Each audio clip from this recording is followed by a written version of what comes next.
everyone, Mah-Dry-Bread here. Pokemon Red with only moves with 40 or less power was a fun and unique team run. Let's follow that up with another weird one that might not be possible. Today's the day that we figure out would I be able to beat Pokemon Omega Ruby with a team of only one Shedinja. That's right, it's time for my first Omega Ruby challenge, and I'm pumped. You know the drill, I'm sure. We only have 1 health the entire game, but our ability Wonder Guard makes it so only moves that are super effective against us can hit. So we feint to Flying, Rock, Ghost, Fire, and Dark moves. Harmful weather effects like hail or sandstorms will also make us faint, as well as burns and poison. I'm sure there's other stuff too that'd make us faint that's just not coming to mind right now. It's just a really weird Pokemon and weird ability. By level up, we can learn a few good moves, most notably Phantom Force. This wasn't around back in the Gen 4 runs. This is going to be our strongest move for sure since we're a physical attacker. Other than that, Confuse Ray can save us in a bad situation, and Shadow Ball is good for getting around Rough Skin. By TM, I'm liking X-Scissor, Shadow Claw, and Dig. I'm not sure if we're going to use anything else, but at least we have some options. I might need Sunny Day to counter Sandstorm and Hail, but we'll cross that bridge when we come to it. Like always, I'm writing the script as I go through with the challenge, so all this part is being written before I've started. Everyone comment down below and guess if I can win or not. I can't think of anything off the top of my head that'll make this run completely impossible, but I mostly just know about Emerald. I've never played Omega Ruby without heavy randomization, so I have no clue what moves the trainers might have. Let's explain the rules. In combat, I can only use Shedinja. I'll need other Pokemon to use HM, so I won't be allowed to use any of those Pokemon in battle. No glitches or exploits, no items in battle, only Pokeballs, held items, and items outside of combat are allowed. Also, if you enjoyed this video, be sure to like, subscribe, and ring the bell for more. Let's do this. So, right off the bat, I use the Universal Pokemon Randomizer to replace Trico with Shedinja so that we can do the whole run with it. I name him Gilberg, like last time. Now, I knew from looking up an IV calculator that the highest attack a Shedinja can start with is 16. So if it has good attack nature and at least 20 for its attack IV, then it'll have that 16. We won't know exactly what our IVs are until after we grind for effort values, but we know that at the very worst, our attack is still going to be really high. Lonely Nature for more attack and less defense is perfect. We're in the upper half of IVs for special attack. We're in the lower half of IVs for speed, though. That plants us as somewhere between 0 and 19. I think it was in Heart Gold, where we ended up having something crazy like 2 IVs in speed, but we still ended up doing really well, so I'm not really worried too much about how we're in the lower half of speed IVs. Alright, if you've seen the last few Shedinja runs, then you know exactly how this has to start. Me making a few hundred Pokemon faint. Like always in these Shedinja runs, we gotta be really careful with our IVs at the start of the game since we can't afford to get junk ones. Health, defense, and special defense would all just be lowering our potential attack and speed, so I absolutely have to be meticulous about what I fight right at the start of the game. Now, just like the last few times, you guys said it was fine to use vitamins to get effort values for this, but in Gen 6 you could only get up to 100 effort values in a single stat from vitamins, not the real effort value max of 255. It didn't matter though, because I couldn't find a single all-medicine sheet for this game that actually worked. There were ones that gave you more of an item that you already have, but nothing to give us vitamins that we need in the first place. So we have to make an extra 200 Pokemon faint total, instantly making this the worst effort value grind I've had to do in a Shedinja run. At least as far as I can remember. We only have access to 2 routes to do this grind, so I picked Route 103, the north one where the rival is. There's a 40% chance of Poochyena, a 40% chance of Zigzagoon, and a 20% chance of Wingull. This is perfect for us since Poochyena gives attack IVs and both Zigzagoon and Wingull give speed. Not only is there nothing on this route that I'm not allowed to make faint, but with 60% of them giving speed and 40% giving attack, we don't need to spend a ton of extra time getting more attack EVs after we're done with speed. The numbers are relatively equal. This whole process isn't awful, but it's still a lot of work that you have to do right at the start of the run, and it's really important that you keep track of how many Pokemon you've made faint manually while you do it. Much like how I can't get auto-fire buttons to work with Gen 4 games, Gen 6 is on Citra, so I don't have an auto-fire button that I'm really happy with. Speed up also works very differently in this emulator than it does in any of the Game Boy or DS ones, and it's not really as good for this kind of thing. That said, it wasn't horrible. It took me 57 minutes to max out our effort values, but if you're thinking of going and doing this on your own 3DS, man, it's gonna take you hours. I mean, if you even could start with a Shedinja, I guess. Here's what our stats look like after all of that. I punched the new info into the IV calculator, and unfortunately, our attack IV is somewhere between 19 and 23, so it's on the lower end of the upper half. Our speed is somewhere between 7 and 12 though, so better than last time. Still, I would rather take more attack over more speed for Shedinja any day, now that I've tried these Shedinja runs a few times. Being slower is rarely an issue by the end of the game, being too weak is. Now, despite that massive grind, I really doubt that we're going to get a win at the Rock Gym yet, but on the upside, at least we know without a doubt that our effort values are maxed out, so there's no harm in using rare candies to level up from this point onward. If I can get a rare candy cheat to work, which I'm gonna be honest, I don't think I'm gonna be able to find one.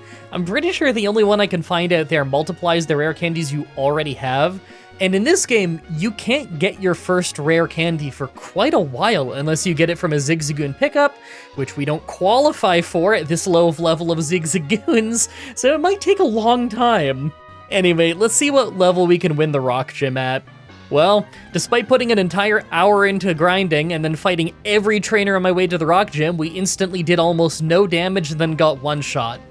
Look, I don't think there's any way at all that we win this until we get a new move, but thankfully, unlike X and Y, we get Shadow Sneak at 21. Normally, we'd have to wait until 38. I bet Shadow Sneak will get us the win, so I'm gonna just grind until level 21. I swear, the grinding, it never ends. Hey, check it out! While I was grinding, I ran into a shiny Whismer. That's kinda cool. I didn't catch it, but you know. Alright, so I hit level 21, hit Shadow Sneak, and then Geodude survives with a bit of health, so he can't get the one-shot. Man! Alright, fine, I'll grind more. Oh man. Alright, this is worse than I thought. We got another level, and now I can't one-shot him because of Sturdy. So I need Rock Tomb to miss. Then I probably need it to miss again against Nose Pass. I guess I'll just keep trying and see what happens. I want to point out, this is the generation where they made Rock Tomb 95 accuracy. So it misses like 1 in 20 times. This is terrible. So I tried the fight over and over and over and over and over, and roughly 20 tries later, we finally got one where Geodude missed, but then we came nowhere close to one-shotting Nose Pass. I mean, I could wait for the 95 accuracy Rock Tomb to miss twice in a row, but considering that's a 1 in 400 chance, I don't think that's gonna happen. Sure, we've seen rarer things happen in Pokemon than that, but your strategy's not usually relying on that to happen. I think having an extremely slow grind until we can one-shot Nose Pass is probably a better idea, because then we just need that 1 in 20 of Rock Tomb missing at the start. So I level up a bit and try the fight a bunch more. I did a little math and here's what I found. Obviously Rock Tomb is 95 accuracy, so it misses 1 in 20 times. But if I use one Sand Attack, then the chances of it missing is a little lower than 1 in 4, I think. Because I'm pretty sure that a 100 accuracy move is put to 75 after one Sand Attack, so Rock Tomb has got to be a little bit lower than that.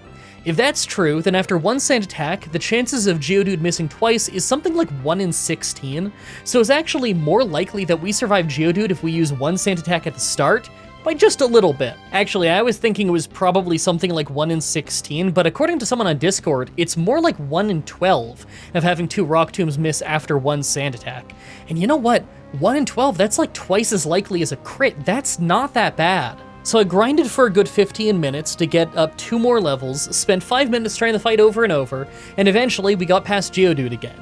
Then we did what looked to be about the same amount of damage as last time. Oh, I'm gonna be grinding for at least another hour, aren't I? Well, I was grinding, by the way. I ran into another shiny. Hey, I know nothing about shiny hunting. I know that, like, a lot of people who watch me, they're big into that stuff. I know legit nothing about shiny hunting.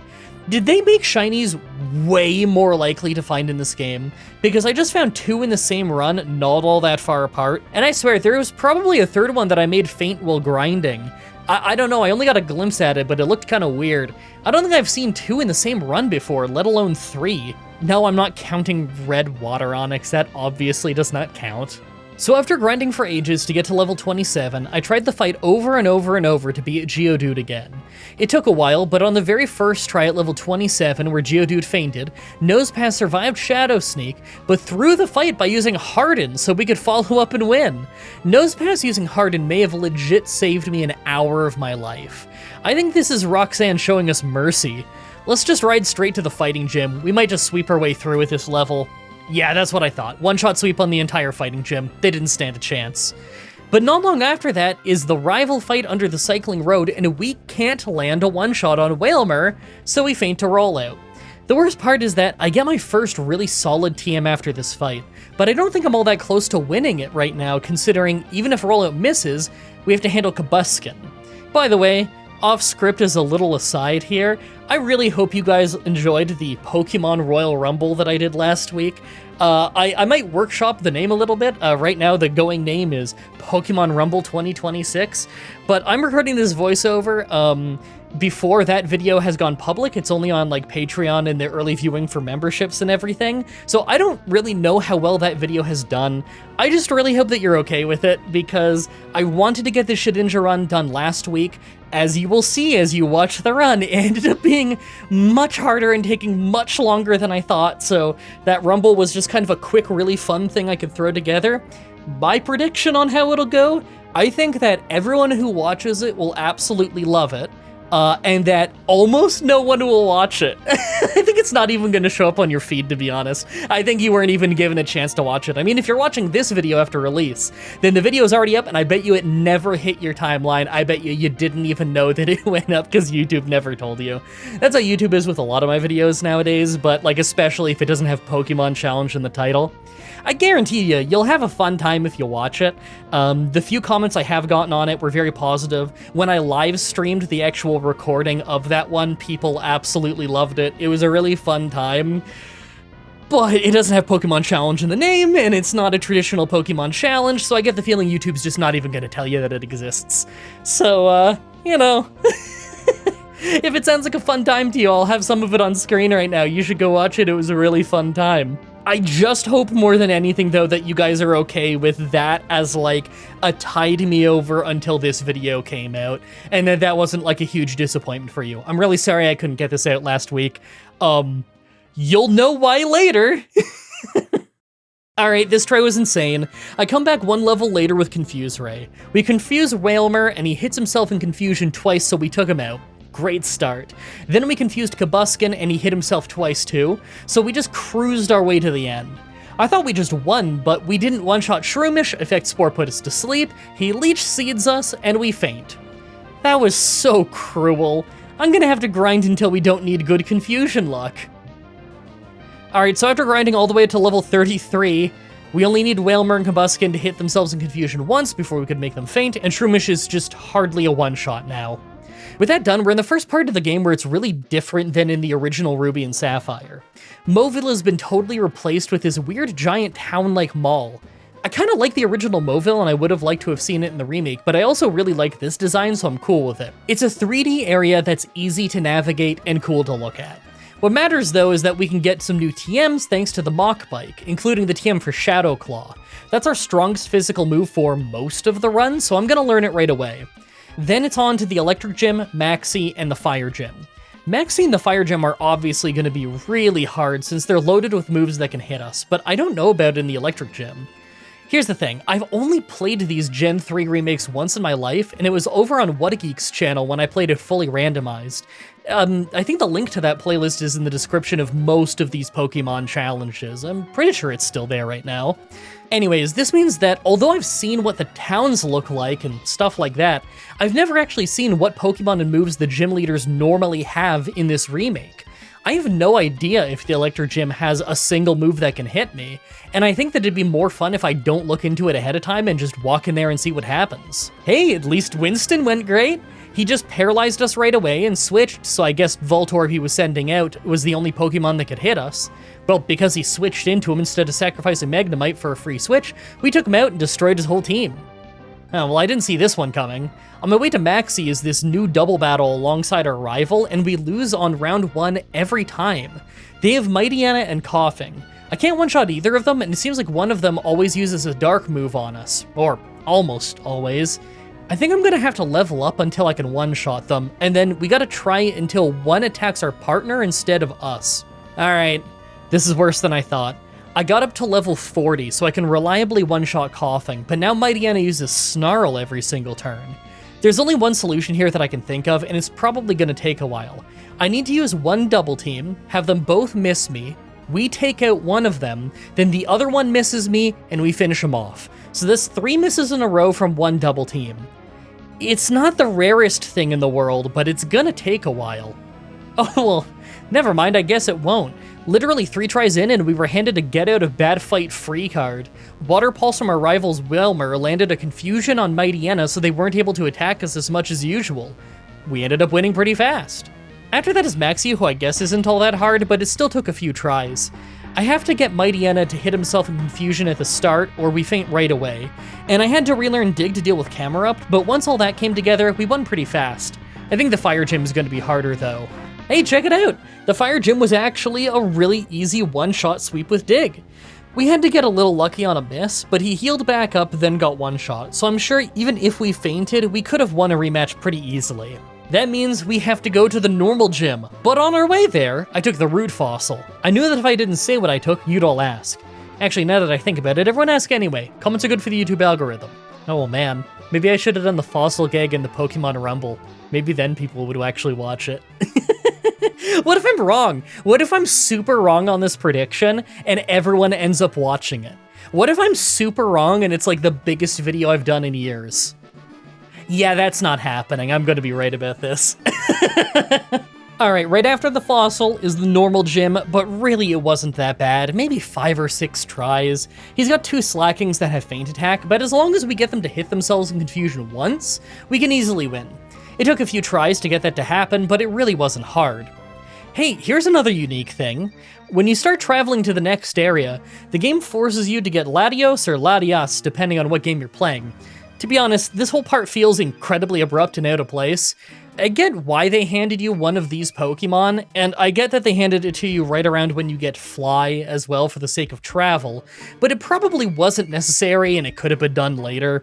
Anyway, we're hitting that part of the run where we have access to a lot of better moves, but their teams are getting better coverage, so more Pokemon are a threat. Now, I know that our rival is going to be easy, but I don't know about the Flying Gym. I don't remember her team from Ruby at all, and for all I know, she could have heavily modified what it is from that game anyway. All I know is that in Emerald she has Skarmory, and if she has that in this version too, then I might need to level up a lot before I can win. Hey, at least I'm getting Phantom Force soon. I think it's going to be our highest damage move the whole run.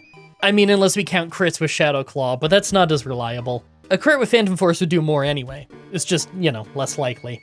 Anyway, we're pretty deep in the run now, so it feels like a good time to compare the travel in this game to in the other Shedinja runs I've done. I guess I can't really compare it to Emerald or Fire Red since I did those so many years ago that I don't remember them very well. Like, that was like, 6 and 7 years ago respectively, I think. It was 2020 and 2019. That is crazy. It doesn't feel like I've been doing it that long.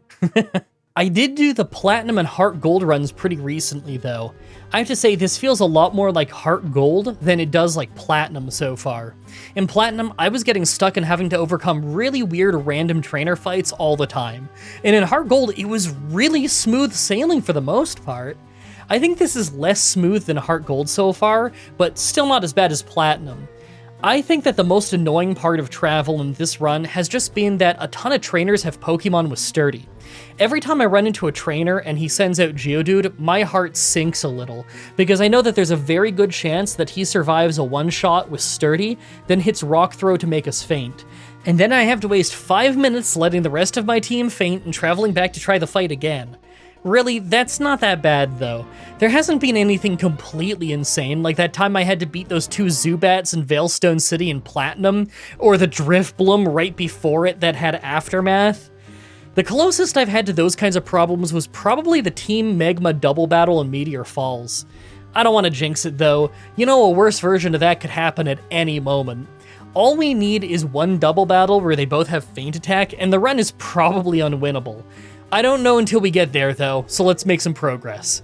I have a lot of thoughts that I want to share on Omega Ruby and Alpha Sapphire in general, but I'll save that for closer to the end of the video. We need to get back to battles. Alright, first is the rival fight, but we have Phantom Force now, so it's a pretty easy sweep. I don't really think the Flying Gym will be, though. First try at the Flying Gym, and we get outsped and one-shot by Swellow using a move that can't miss. I mean, I guess that's our sign that it's time for some rare candies, because no amount of reworking our moveset is going to fix this problem. Alright, this is wild. 5 levels later, and we're faster and one-shot Swellow. Pelipper gets one-shot by Phantom Force, but next is Skarmory. I figured we wouldn't one-shot it, but we crit it so it went down instantly. Last is Altaria, and I went for Phantom Force, but she used the turn that we were invisible to use Cotton Guard, spiking her defense. Then she used it again and started spamming Roost to heal back up. I thought I had blown the fight, but I confused her and started using Secret Power anyway, and was getting pretty lucky. I was hoping for Paralysis, but I got something even better. A crit! It bypassed her Cotton Guard and got us a very fast win. Alright, so I know that we have the Psychic Gym coming up, and I have no idea how it's gonna go, really. On one hand, it might be easy since we're a powerful Ghost type, but double battles are also scary, because getting a one-shot isn't enough to keep us safe for a round. If the other Pokemon has a move that can hit us, and he targets us while we're taking someone else out, there isn't really a whole lot we can do to stop it. We might have to use Double Team at that point and just try until we win. I hope it doesn't come to that, though. As for other major fights right now, honestly, I'm walking blind. It's been ages since I did a run in Ruby or Sapphire, so I don't remember it as well as Emerald, and this remake has changed a lot of little things, so it wouldn't surprise me if some extra fights were added. In Emerald, I'd be fighting Team Megma pretty soon, so I figure that's probably gonna happen, but we'll find out. And by the way, just a little reminder, because I haven't edited any of this in a little bit, I just started editing a whole lot more of Pokemon Ultra Moon A Journey, where me and Wadageek and Joe are playing through Ultra Moon. It's my first time playing Ultra Moon. They've played before. Really fun time. If you watch Pokemon Platinum A Journey, or Pokemon X and Y A Journey, or Pokemon Stadium, if you watched any of those on my channel, you know exactly what you're getting in for with Pokemon Ultra Moon A Journey. Beyond the fact that, of course, I don't really know the game at all. I barely played any of, I think it was Pokemon Sun, like 7 years ago. I played a little bit of that, so I'm going into Pokemon Ultra Moon almost entirely blind. And there are a lot, and I mean a lot, of editing gags that I am very proud of. You don't really get to see me do like funny edits very much in Pokemon anymore because Pokemon does not give me any material to work with. You know, like if you watched my Fallout challenges and my Oblivion and Skyrim challenges, you know I like doing funny edits. Well, Pokemon Ultra Moon is full of funny edits. I don't know why, but that game really likes giving you green screens to work with. Alright, back to the run. Well, the first thing I find out is that in the middle of Lilycove is now a mandatory rival fight, so she just ambushes me, outsped me with Swellow, and one-shot me. It was cruel, and I'm coming back a few levels later. So I come back at level 58, and we got outsped and one-shot again. How fast is her Swellow? Okay, level 62, and we're still slower. Am I missing something? Is there an ability I'm not accounting for? Did someone sneak into my studio and give me a Macho Brace when I wasn't looking? This is crazy. Level 65, and we're still slower. Hey, if you haven't already made a guess on what level I'm gonna need to be before I don't get vaporized by Swellow, then you probably should now. I mean, it has to be below 70, right? I'll say 68. You know the drill, put in the comments, we'll see who gets it right. Why did it have to turn out this way? I level up one at a time, and as you can see on the screen right now, the exact level that we had to hit to become faster was 6-7. I'm doing the hands thing. I promise I'm doing the hands thing. I mean, it had to be either that or 69. That's just how these things always work out, right? It was actually a speed tie, so we don't always go first, and this time we didn't. But for the first time, he used Double Team instead of Aerial Ace, so we just took it out pretty easily and then swept her team. That was a really weird roadblock. Let's just get to the next Maxi fight. Guys, I think we just lost the run. I'm in the Magma base, and there's a group of 5 grunts that sent out 5 Poochyena. They can all just bite us. I don't see any move on my move list that hits multiple targets, so I can't take them all out. There's no way that I could just double team our way through this. The luck we'd need to survive would be astronomical. I don't want to give up instantly, but I genuinely can't think of a way past this. I only have one idea in mind. So I decided to sit down for 30 minutes with the game on turbo speed, and I just kept trying to fight over and over and over. The strategy is to use double team once, and then attack, and hope they don't make us faint. I figure that the odds of this working are probably really, really insanely bad. Yeah, some of them will waste time with stuff like Odor Sleuth, but they still get so many chances to hit us every turn, and every bite is gonna effectively have 75 accuracy after a single double team. Unless there's something I'm not taking into account, I figure that I could never even make 2 Poochyena faint. The best I'd probably get is taking out 1 if I'm very lucky. You can go ahead and make a guess right now as to how many I made faint in my best attempt right now. I'll give you a second to comment that. So, what was the result? After 30 minutes, turbo speed, real game time, that was probably several hours. None. I didn't make a single one faint. Not only that, but I never survived the first round a single time. Even on the lucky rounds where they were choosing moves other than bite, one always bit us first.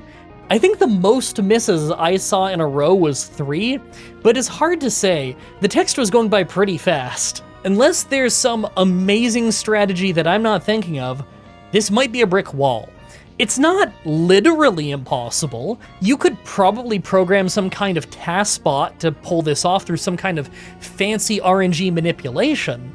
But if you're playing the game without using tools like that, yeah, this isn't gonna happen.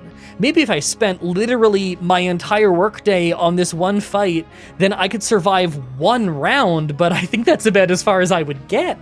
I always knew one of these Shedinja runs would end one day from a random trainer that isn't normally a problem. I guess that's part of what makes Shedinja an interesting Pokemon for challenges though, is that you genuinely don't really know if it's possible. And that is exactly where the script was going to end until I got this hero tweet asking if I tried Struggle Bug. I legit had no idea this move was multi-hit, but I tried it, and hey look, it worked! I think it's literally our only multi-hit move we could have used, and it turns out we had it from the TM earlier. I mean, this is awesome, but it's also kind of a problem because I was super close to the end of the work week, and I don't think I'm gonna have enough time to get this run done this week. You know what, that's fine. I'll figure out something special that I can put up instead while I keep working on this. There's no way I shelf this for the future. I'm having fun with this run, and I want to keep working on it right away. We'll see what happens in the next battle. And I ended up figuring out what to do to tide people over. And I bet you no one watched it! Oh, past MDB writing this script thinking, I have this idea in mind, this'll go great. I mean, I guess it went great in that it was a really fun time. Does that count? Alright, well next is the Psychic Gym, since it looks like there isn't a maxi fight before it in this version. Turns out the fight is crazy easy though. Only Solrock has any moves that can hit us, and we one-shot it, so we weren't in any real danger. Alright, we're in that customary, you need to save the entire world between the 7th and 8th gyms thing that Pokemon really loved doing for a while. I think there might be another maxi fight left, but I'm not really sure. I just don't know this version very well, but I figured that there must be one more maxi fight. Then we have a water gym that I can't imagine would be very hard, and then Wally. Wally might not be an issue in Emerald, but it wouldn't surprise me if they made him a lot stronger in this version. I kinda hope that they did, just because it'll make it more interesting in future challenges. After that is the Elite Four, so let's go fight our way there. Well, I was right that there's a maxi fight. He was pretty easy though. There was this weird moment where he had his Pokemon faint, he sent in Weezing, and then he instantly swapped out to Camerupt to Mega Evolve it. Why'd he give me a free turn like that? He was just a sweep, it was an easy fight. Next is Wallace. I'm so used to this guy being the Pokemon champion, it's almost weird to see him as a gym leader. He's pretty easy though, just a sweep. He made it rain once, that's about it. Well, I guess they made Wally tougher in a very weird way this run. We lost because his Roselia could hit us with Toxic during the turn that we vanished from Phantom Force. I get that Toxic isn't supposed to miss when a poison type uses it in these newer games, but the fact that it can hit me during my invincibility turn on Phantom Force is nuts. I guess I'll try with Secret Power and hope that Poison Point doesn't get us. Alright, next try. We take out Roselia just fine with Secret Power, and last is a new Pokemon. It looks like he has Gallade instead of Gardevoir, and he can even Mega Evolve it. It doesn't matter though, it's a one-shot. Sorry, Wally. Alright, before the Elite Four, let's take a look at our stats. Well, our attack is incredible, and that has me feeling pretty good. Our special attack is really low though, so I don't think it's worth it using any special attacks unless we're trying to get around something like Rough Skin, and I know that Sharpedo is gonna have that. Sydney's entire team can hit us, and they resist Ghost, so I think I'm gonna have to get the TM for X-Scissor to overpower them, and something else for Sharpedo. Probably Confuse Ray Struggle Bug, some kind of thing like that. Phoebe should be a sweep with Phantom Force, but I'm pretty sure that Glacia's whole team has Hail, so if that's not a sweep, then we lose. I know that most of Drake's team can hit us too, and they're not very frail, so I could see having to be somewhere in the level 90s before we can win that fight. Then last is Steven, and honestly, I don't think he's going to be all that bad. I'm pretty sure a good chunk of his team just can't hit us. I know he's got some rock moves, and Skarmory has Aerial Ace, but what else does he have?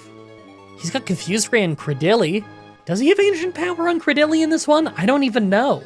The Elite Four is going to be the last real threat of this challenge. Steven's probably going to be kind of an easy first try. Make your final guesses on if we can win this or not. Let's do this. First is Dark Trainer Sydney. He was crazy easy though, one-shot sweep. We didn't even need Confuse Ray for Sharpedo since Struggle Bug was a one-shot. Second is Ghost Trainer Phoebe. Yeah, it was just a one-shot sweep like we predicted. I think these next two fights are going to be the real challenge. Third is Ice Trainer Glacia, and this one was crazy. They almost all have Hail, and I was giving them a ton of chances to use it as I was just going for Phantom Force all the time, but they just weren't using it. They kept missing attacks instead. I thought I was going to sweep them when the last Glalie was the only one smart enough to use Hail and thus win the fight. I'm just going to try this again and use X-Scissor instead. Alright, that's what I thought. X-Scissor was a one-shot on the Glalie, so it was pretty easy to avoid the Hail. Man, they really blew that fight. They could have shut me down so easily. Fourth is Dragon Trainer Drake. Well, the first couple Pokemon got swept, but Salamence dropped our attack with Intimidate. We couldn't one-shot him, then he took us out. Okay, well, I'll need some levels before I can hit hard enough for this, but we've got some headroom, so I'm not too worried. So I get up to level 90, and we're just hardly failing to one-shot him. You know what? We can probably one-shot everyone after him at this point. Let's use Confuse Ray to get past this faster. Oh wait, never mind. He's in a damage range, so we can still just one-shot him. Then we swept his entire team. Remember when I said that this fight might be hard? I was totally wrong. Finally, Pokemon Champion, Steven Stone. We failed to one-shot Skarmory, and he one-shots us with Aerial Ace. Sorry, I can't make it sound more dramatic. It's a Shedinja run. Everything's a one-shot. I'll get a few levels and I'll try again. So I get to level 95, try again, and seemingly did the exact same amount of damage. Look, I'll get the last 5 levels, but I'm starting to worry about just how much of this team we may need to use Confuse Ray on. Oh, well, level 100 and it survives with Sturdy. Guess we're using Confuse Ray anyway. So I try a few times and finally Skarmory hits himself so we can take him out, but then Egg Run right after also doesn't get one shot and takes us out. How many times are we gonna have to use Confuse Ray before we win this exactly? Alright, here we go. 9 tries later, we finally get both Skarmory and Egg Run to hit themselves in confusion, so we take them out safely with Phantom Force. The rest of his team was a sweep either than Mega Metagross, which is very hard to say, and I've messed up this line several times. He also has no moves that can hit us. He was harder than the Elite Four, but that still really wasn't all that bad. I have to say, the second half of this run was very fast. The first half was so slow that the video is gonna have to come out a lot later than I wanted it to, but at least the second half was pretty quick. I really hope you guys like that run. The next Pokemon challenge should be up next week on Saturday, like usual, with one that you guys pick on a Patreon poll. I don't know what it is yet at the time of writing this, but I'm sure it's gonna be a fun time. As always, I'm looking at your suggestions in the comments in the challenge request section of my Discord channel and on Twitter. Subscribe, ring the bell, stay tuned. Alright. Ad lib outro time. This may be a false memory. I have had no confirmation. I have not gone back and checked. I have not seen a comment about this. Nothing like that. But I kind of feel like I may have forgotten to do the $50 supporter shoutout thing for last week's challenge. Maybe I did remember. I don't know for sure, but I kind of feel like I didn't remember. So I'm just gonna say it real quick right now at the start of the outro, so there's no chance that I forget it this week. Thank you to all the $50 supporters of Jacob Busby, Javid Kusaro, Grayson Fitz, Tara Luis, Dark Soul, Young Smoky VP, Gabriel Thornton, Hernandez Punchdick, Crystal Sunrise, The Hyphen One, and Man Spider. Thank you so much for your continued support. I hope that you guys enjoyed this video, because man, this one was not quick to make. Not quick to make at all, which is funny because it was easier than like Platinum. Platinum was... Platinum's got to be the hardest Shedinja run I've ever done, because I don't remember Emerald and Fire Red being all that hard. But again, like that was 7-ish years ago, so I don't remember it very well. But like that Platinum one had to have been the hardest one, that one. And yet that didn't take as long as this. And I think it's because like I didn't have any like major delay that I wasn't right there on top of. Also, I took like no free time at all the week that I was working on that. I just worked on it basically nonstop, which is not atypical for me when I get into like hardcore work mode, is just all I'm thinking about is work and getting that done, you know? Whereas with this one, like I had that fight with the Poochyena thing where like I try, and I'm like, man, this is probably impossible. And I'm looking at the move list, I'm looking at the moves, and none of this is jumping out to me as a multi-hit move or like a multi-targeting move. You know what I'm talking about. And it's funny because I've probably used Struggle Bug in a double battle before and seen that it hits multiple targets. But for some reason, even though I used Struggle Bug earlier in the run, I had that TM, I just didn't remember it as a multi-hit move. And so even after looking at the moveset, I just didn't see anything. And I made some tweet, just like tweeting out like a picture of the Poochyena fight, and I was like, oh man, I'm gonna lose this. And a bunch of people were commenting just saying like, rip, it's all right, you know, you win some, you lose some, it's how it is, you know, it's part of the fun, sometimes you lose. And I just kind of was, you know, all right, that's good. That's the end of that run. And I went from thinking, oh man, I'm gonna be like, I don't know if I can get all my work done in time this week, to, oh, well, that ended a little bit early. It's a bummer for the video, but like, at least I'm back on schedule. And then I think it was like the next morning, I checked my Twitter and someone said, hey, did you try using Struggle Bug? Oh, and I realized, I'm like, is that a multi-hit move? And I look it up on Bulbapedia and I'm like, oh my God, that might work. And I went and I tried it and it worked. So like on one hand, it's like, oh my God, this guy's comment just saved the run. I can go try the rest of the run and see how possible this is. I'd probably just saved myself 100,000 comments saying, why didn't you use Struggle Bug? And then on the other hand, I was like, oh no, there's no way I can get this done in time. I need to make new plans. And I don't have any run on my list that I think is going to be so fast and easy that I could get the whole thing recorded and edited in time that you don't miss one. So I did the Pokemon Rumble, and it was really, really, really fun, and the stream was a great time, and I don't think it's going to tide people over. I think, like, at the end of the day, the majority of people watching, they just want to see me grab one Pokemon or a team of Pokemon that seems kind of interesting, and they want to listen to the video in the background while they're doing chores and washing the dishes or working out. Or some people, a lot of people tell me that they go to sleep while listening to these videos, and you know what? You can enjoy the video however you enjoy the video. I just appreciate that you enjoy it. Sometimes people like bring up that they sleep to it, and they bring it up kind of sheepishly because they're trying to say like, I like the videos, but they are also like, I'm not trying to say that your videos are boring and that's why I sleep. No, it's okay. I completely understand where you're coming from. This is not an insult. I don't take it as an insult. It's a compliment to me that you somehow find me relaxing enough that you can go to sleep to these videos. I don't understand it. I like it pretty quiet when I go to sleep. I'm a little bit of a light sleeper, but everyone's different. Hey man, you can enjoy the video however you like to enjoy the video. I bet you there's people who enjoy just watching the visuals of this in the background and they don't even speak English. Isn't that crazy to think? But yeah, some people legit have no idea what I'm saying. I look at my demographics, I know some of y'all don't know English, and yet they're still enjoying the video. It blows my mind. I never thought when I was making these videos that some people who don't even know English would enjoy them. That is mind-boggling to me. Because, like, these videos, I consider this like a podcast. This is audio-based. You don't even need to look at the screen most of the time. Like, I consider this, I'm playing a challenge and I'm journaling it, and the fact that I recorded the visuals of it is just a bonus. This is a podcast show more than anything. So the idea that someone would like it just for the visuals, that's crazy. But, you know, if you play Pokemon in other languages, then even if you don't know what I'm saying, you can watch on screen and you can still kind of follow along and understand the struggles. You can still see the moves and whatnot. Although, if you don't know English, hi, Rocky. Sorry, Rocky's coming in to say hi. I guess if you don't know English, you might not know the move names coming up. Yeah, I agree, Rocky. You wouldn't know the move names coming up, and I don't have the animations turned on most of the time because they take too long.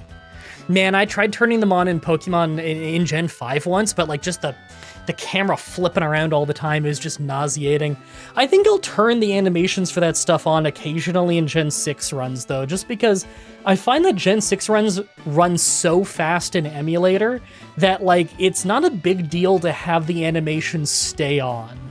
You know? Maybe I'll do that more. I don't know. Anyway, I don't want to have a super long outro. This video already was probably like 40 minutes. I don't know. When I cut out all my flubs, the runtime leading up to the outro is probably, I'm going to guess 35 minutes to 38 minutes, something like that.